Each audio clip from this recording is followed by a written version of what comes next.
Aminak Moué, bienvenue à tous et à toutes à ce Chronofight numéro 34. Donc tout d'abord, meilleurs vœux et bonne année à vous tous. Pour ce Chronofight, nous aurons le plaisir et l'honneur de recevoir Hassan Gaye. Donc Hassan qui a été l'un des coachs de l'équipe de France et d'ailleurs qui l'est encore. Tu as également formé Farid Villot, mais tu es le professeur de Phoenix Muay Thai. Alors meilleurs vœux à toi et puis merci d'avoir merci Xavier, bonne accepté année notre 2014 invitation. à tout le monde. Merci à tout le monde puisque aujourd'hui toute l'équipe est avec nous, donc Rémi, Julien, Wendy et Larbi. Donc bonne année à vous tous, hein. bonne année, bonne santé, le meilleur, beaucoup de réussite, beaucoup de Muay Thai, hein. Muay Thai Forever, c'est un peu notre slogan et ça le restera en 2014. Le débat d'aujourd'hui concernera l'arbitrage français. On va se demander si l'arbitrage français est au niveau. En effet, l'année dernière, nous parlions de qui voulait la peau de l'arbitre et là nous allons un petit peu élargir le débat et parler surtout de deux cas bien précis. Allez, sans plus attendre, Chronofight numéro 34, c'est tout de suite.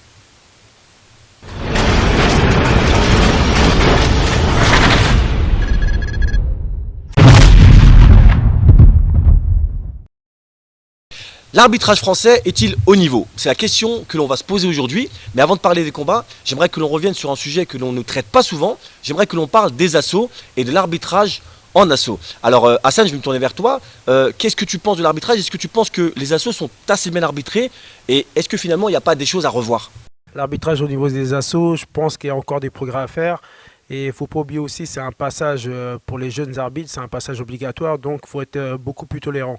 Ce qu'il faut améliorer, c'est au niveau de la frappe, au niveau des touches, au niveau des enfants. Je pense que c'est de ce côté-là qu'il y a une amélioration à faire. Ouais, c'est vrai qu'on voit souvent des assauts où ça frappe un peu fort. Ouais. Justement, moi je pense qu'il y a trop de tolérance de la part des arbitres. On a des assauts qui se transforment rapidement en combat. Les arbitres ne mettent pas assez d'avertissements, beaucoup de remontrances et très peu d'avertissements. Quand il y a des avertissements, ils ne sont pas forcément notifiés sur la feuille, ce qui fait qu'on a des personnes qui font du combat et qui remportent les assauts. Moi, je vais aller dans le sens de Julien. Effectivement, c'est le premier niveau d'arbitrage. Hein, c'est souvent des jeunes qui viennent arbitrer ces matchs-là. Il y a aussi des juges, il y a aussi des superviseurs de table. Donc, ils ne sont pas seuls. Donc, les superviseurs de table ils ont du métier, avertir un peu plus souvent et guider les nouveaux arbitres qui arrivent sur le circuit pour leur dire donc de sanctionner ces jeunes qui, comme disait Hassan, frappent au lieu de travailler à la touche. Et là, ça devient de plus en plus limite au niveau de sécurité de nos jeunes. Parce que faut bien rappeler que c'est pas les mêmes examens médicaux demandés en assaut et en combat. Il n'y a pas de fond d'œil en combat. Oui, en puis ça doit rester un plaisir. À cet âge-là, les jeunes justement apprennent leur métier. Qu'est-ce que tu en penses, Rémi? J'en pense que quand on débute, ils débutent, ils font leur premier match en assaut. Il faudrait justement qu'il y ait des arbitres même un peu plus confirmés parce qu'on leur met des gens qui sont en formation. Mais finalement, c'est plus dur encore. J'allais dire, un professionnel a déjà des notions quand même d'arbitrage. Mais c'est aussi au coach de détecter si le NACMO est capable de s'adapter ou pas à ce style de compétition, tout simplement. Parce que après, les mecs ne sont pas faits pour ça. L'assaut, je suis bien d'accord. Hein. C'est de la prévention quand même, parce qu'il y a dans certains sports comme le judo, il y a des enfants qui arbitrent pour ce type d'assaut. Donc on met des enfants qui arbitrent pour des assauts. Donc c'est pas forcément en ayant des adultes que ça va changer le problème.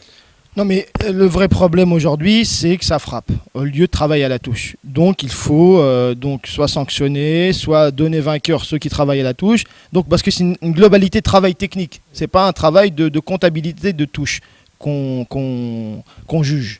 Donc ça, c'est aussi important. Et donc nos éducateurs doivent dire que c'est un jeu, qu'on est là pour s'amuser, parce qu'il y a aussi la pression des coachs, la pression des familles, qui ne respectent pas si la limitation du périmètre, qui viennent comme ça autour des tatamis, qui mettent donc le jeune est surpassé. C'est pour ça aussi qu'il va essayer de gagner à tout prix, donc d'aller à la force. Là où il faut aussi mettre des barrières, c'est qu'à partir de 16 ans, les compétiteurs ont le choix de faire soit du combat, soit de l'assaut. Donc il doit y avoir aucune tolérance. Celui qui veut faire du combat, il fait ses examens médicaux et puis il peut le faire. Donc, même plus, à 15 ans. C'est même pas 16 ans, c'est 15 ans. Aujourd'hui, à l'âge... à 15 ans pour la FMDA. C'est à 15 ans, pour donc, la FMDA, donc pas à la FMDA. Donc on travaille au KO, soit on travaille à l'assaut technique. Donc on a le choix. Il y a aussi bien sûr une réflexion sur l'élite des enfants, qu'on appelle ça Kids, par rapport à la compétition Kids IFMA. Donc on est en train de réfléchir donc à la FMDA pour avoir des compétitions sans frappe à la tête, Kids. Donc là, bon, ça fausse un peu la discipline, puisque sans touche au visage... c'est vrai que tu vas proposer ça, c'est vrai que ça dénature même... Au niveau sécurité, en tout cas, c'est probablement le seul moyen de pouvoir porter des coups sans porter Ça atteinte à dénature, l'intégrité physique. ça va dans le sens de l'IFMA. L'IFMA impose ce genre de règlement, la FMDA suit le système international. Pour revenir sur le débat, je pense que c'est peut-être aussi à la Fédé de véhiculer, Au Fédé, oui.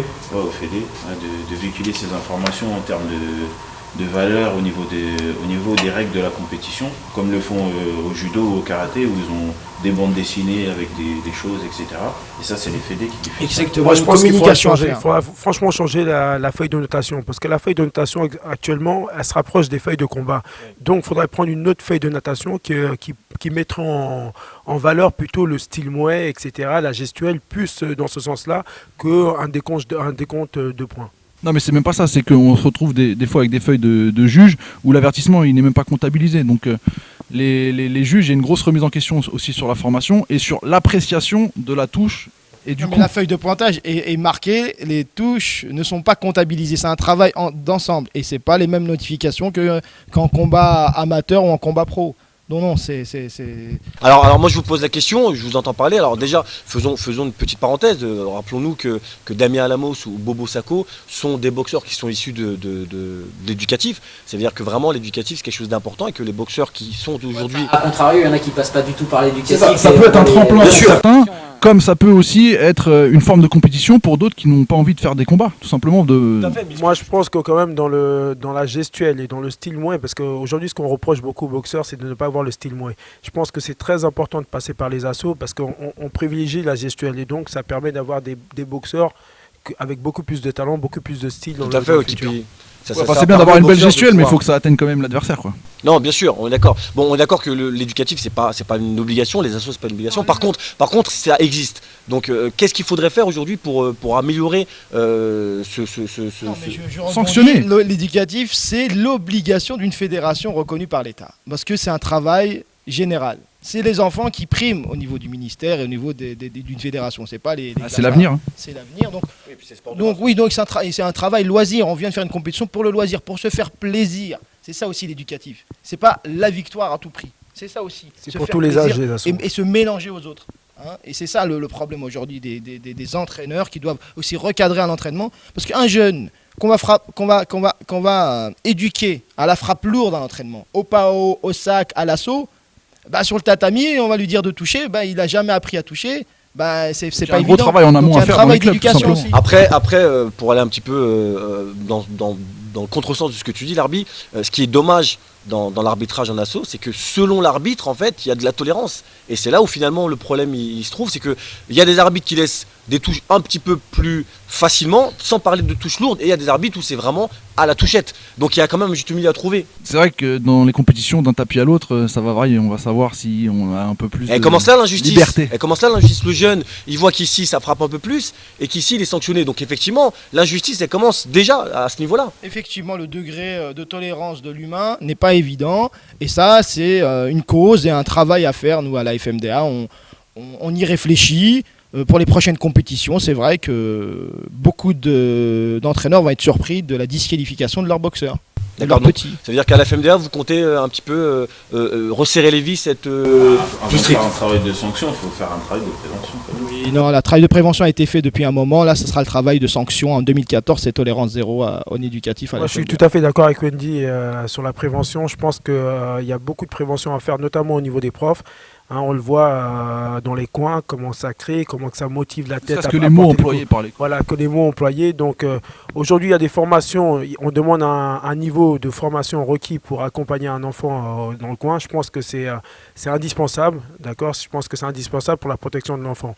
Parce que le rôle de l'arbitre sur le ring, c'est vraiment de la protection. Donc c'est à lui le premier de réguler le combat. Alors messieurs, on va faire une petite pause. Donc c'était important pour nous de parler des loisirs, enfin des éducatifs, pardon, et des assos, parce que ça fait aussi partie de notre discipline. On va faire une pause et on va se rendre du côté de Saint-Ouen, où Miramela nous attend pour le gala du Best Friend qui s'était déroulé le 22 décembre. Tout de suite c'est parti pour le reportage.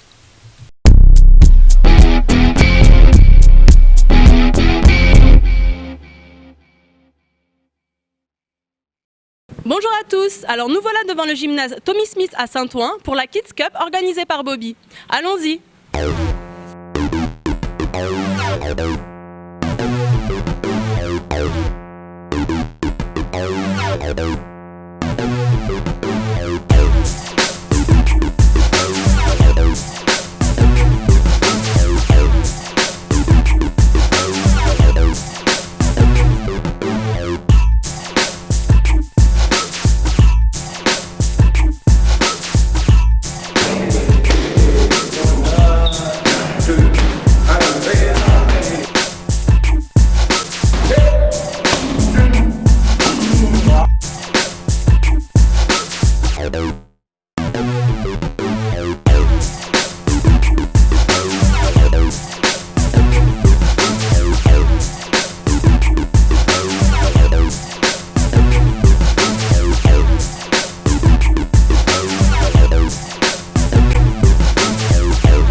La différence sur ce combat, c'était que j'avançais, je reculais pas, j'ai su gérer à la fin le cardio en tournant et je pense que c'est l'efficacité de mes points qui a apporté la différence.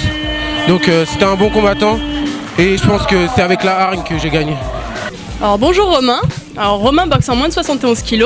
Alors j'aimerais savoir comment tu t'es préparé pour ton combat.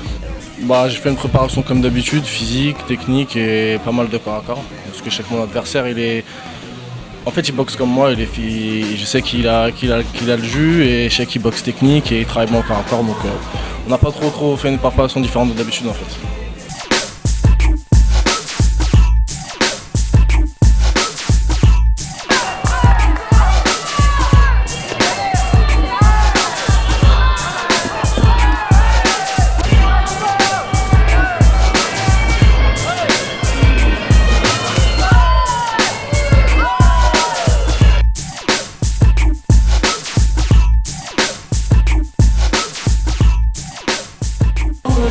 Numa, tout d'abord, écoutez, félicitations pour votre combat.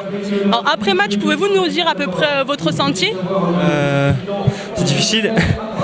J'ai du mal à démarrer. J'arrive pas trop à être agressif, donc j'ai réussi un peu plus aujourd'hui. On verra la prochaine fois.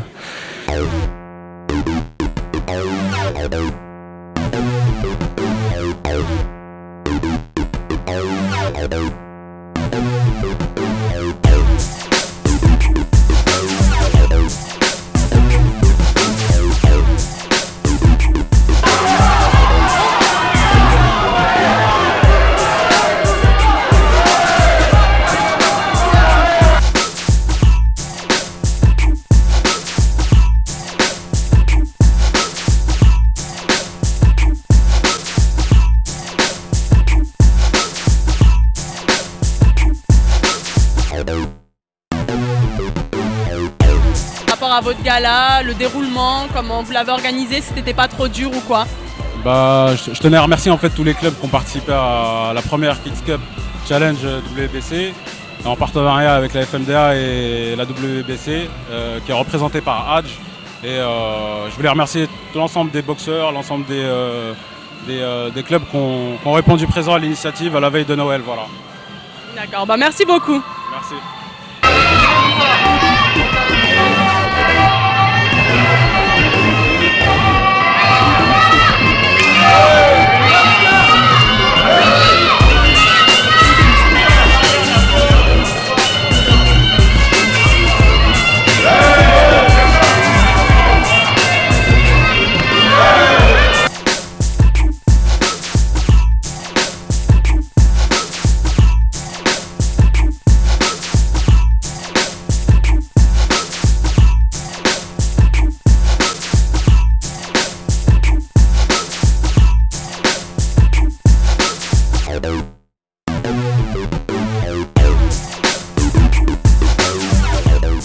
Et voilà, le gala est arrivé à son terme. Alors nous tenions à remercier Bobby et toute son équipe pour ce très beau plateau. Et on se retrouve l'année prochaine pour le même gala. Allez, je vous laisse pour la suite de l'émission. Nous voilà donc de retour sur le plateau de Chrono Fight avec toute l'équipe et Hassan Gaye qui nous accompagne. Alors on vient de voir ce qui s'est passé au Best Friend. Alors j'aimerais préciser que Moussa Dembélé a gagné le combat, mais qu'il a gagné en fait après recours, parce que sur le ring il y a eu un problème, une erreur, une grosse erreur d'arbitrage, puisque les juges ont jugé le coin bleu à la place du coin rouge. Alors l'arbitre, je me tourne vers toi, c'était des juges, des officiels de la FMDA. Est-ce que tu ne penses pas que c'est quand même une erreur monumentale et limite une erreur de débutant, quoi? Non, effectivement, donc il y a eu une erreur de décision qui a été rectifiée très rapidement, donc aurait dû être rectifiée sur le coup, mais ça n'a pas été évident, parce que bon, il y avait peut-être aussi la pression des coins, qui n'ont pas très bien compris à la fin, parce que c'était quand même un match serré, très serré. Au-delà du combat et de ce combat-là particulièrement, nous c'est le rôle du superviseur qui nous intéresse. Est-ce que c'est pas lui le taulier? Est-ce que c'était pas à lui finalement de renverser la tendance? Mais c'est lui qui l'a renversé, mais pas en direct, c'est ça peut-être la petite erreur. Oui, le mal était fait, l'arbitre. Le bras n'a pas été levé. Tu parles de renverser la tendance, en tout cas, en aucun cas, c'est lui qui va changer une décision. Puisque à la base, il y a des juges pour ça. Ah, mais justement, c'est ma question. Les appeler, sinon. Justement, c'est ma question. Alors, donc ça veut dire qu'en cas d'erreur, le superviseur, finalement, c'est pas lui qui peut changer les choses. Oui, alors avoir une équipe solide autour de lui. Normalement. Mais là, tu poses une question technique, c'est ni oui ni non, genre de question. Donc c'est dangereux au niveau de l'image, parce qu'un superviseur bien encadré avec des officiels à son niveau, il ne change pas de décision. Maintenant, c'est pas toujours évident. Il y a des cas où les juges ne peuvent pas être du niveau, mais il fait avec les moyens du bord. Donc là, bien sûr, la décision finale, elle vient du superviseur. Ça, c'est clair et net. C'est lui qui décide à la fin. Et j'en ai un exemple personnel, parce que Albert Che contre McIntosh, c'était une ceinture intercontinentale. J'étais superviseur. Autour de la table, c'était pas des officiels de niveau international. J'ai dû trancher la décision, alors que les autres juges avaient dit... Il est là le problème finalement, l'arbitre. C'est-à-dire que tu te retrouves autour d'une table avec des gens qui n'ont pas le niveau et le combat se fait. Bah non, je suis désolé, le problème il commence là. Mais pourquoi C'est parce qu'il y a une pénurie de juges arbitres, parce que les fédés ne savent pas entretenir la motivation des officiels.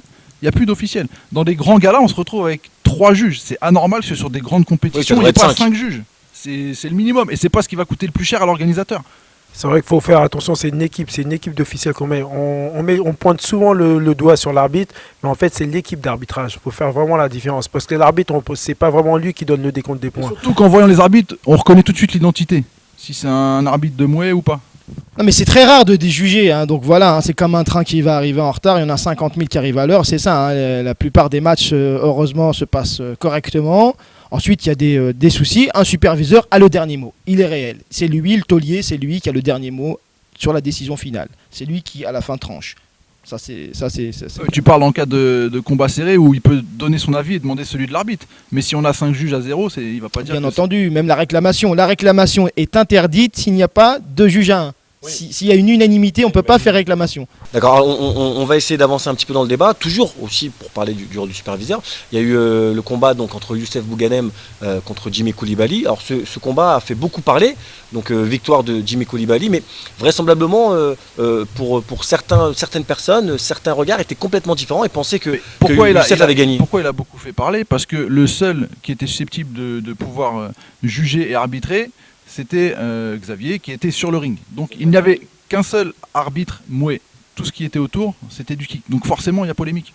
Là, on peut parler d'intolérable. Là, on peut parler Non, on peut parler d'intolérable dans les deux cas. L'arbitre, je suis pas d'accord avec toi. Là, c'est interdit. Parce que dès le début, on fausse les choses. C'est-à-dire qu'on met des officiels qui ne sont pas de la discipline à juger un match. Donc, il n'y a pas de surprise à la fin si on décide que ce soit la multibox. l'un ou l'autre. Voilà, et donc pour les galas multibox, tu dois avoir chaque fois une équipe. Alors imagine, comme certains galas, et sol. Ouais, mais l'uniformisation, ça excusez-moi, j'ai déjà vu un gala multibox dans lequel il y a des arbitres de kick. Lorsqu'on passe au pancras, il y a des arbitres de pancras qui viennent, et lorsqu'on passe au mouet, c'est des arbitres de mouet qui viennent. Je l'ai déjà vu de mes propres yeux. Aujourd'hui, il y a des formations il y a des formations qui sont communes à toutes les disciplines. Ça peut fonctionner comme ça peut mal fonctionner. Maintenant, c'est à l'appréciation de la personne. Si vous êtes bon dans un et moi, j'ai vu des personnes arbitrer en kick, qui étaient très bien en mouet aussi, qui étaient très bien en K1. Ça reste rare quand même. Voilà. Non, mais ça reste même pas rare. Ça, pour moi, c'est même pas imaginable. Ça, c'est la politique de l'autruche où tout le monde est gentil, tout le monde est beau. Non. En Muay Thai, il faut des officiels de Muay Thai qui font que du Muay Thai, comme dans une autre discipline. Pour rester efficace, je pense qu'il faut garder son identité. Sinon, on va s'y perdre. Il y a un gros problème. Là, on fait le jugement des juges arbitres aussi. Et lorsqu'il y a des promoteurs, il y a l'aspect financier qui rentre beaucoup en jeu. Donc, c'est pas juste, faut pas juste prendre un problème et le sortir du lot. Donc, c'est un ensemble de choses qui fait que la soirée va bien se dérouler. Ça, je te rejoins. C'est-à-dire que dans la globalité, il n'y a pas que l'officiel. La résultante, c'est l'officiel, c'est les juges arbitres. Mais c'est tout un ensemble qui dérange. Il ne faut pas accepter Bouganem contre Koulibaly. Ok, Bouganem a perdu. En tant qu'officiel, j'ai vu le match, mais en tant que spectateur, pour moi, il méritait de gagner. Youssef Bouganem méritait de gagner face à Jimmy Koulibaly. Maintenant, ils devraient aussi s'en prendre à eux-mêmes. Ils savaient qu'ils allaient boxer dans un tournoi de K1. Ils ont pas donné de conditions à la base. Ils ont pris une prime. Ils ont accepté le jeu. Donc, on va laisser Wendy s'exprimer. C'est à la Fédé d'imposer à l'organisateur. Si c'est un gala multibox, la Fédé impose tant d'arbitres pour l'organisateur. Parce qu'il y aura toujours des problèmes, des décisions. Après, à partir du moment où la Fédé et l'organisateur se sont. Mais la Fédé est dans le règlement de la fédération, qui est une fédération multibox.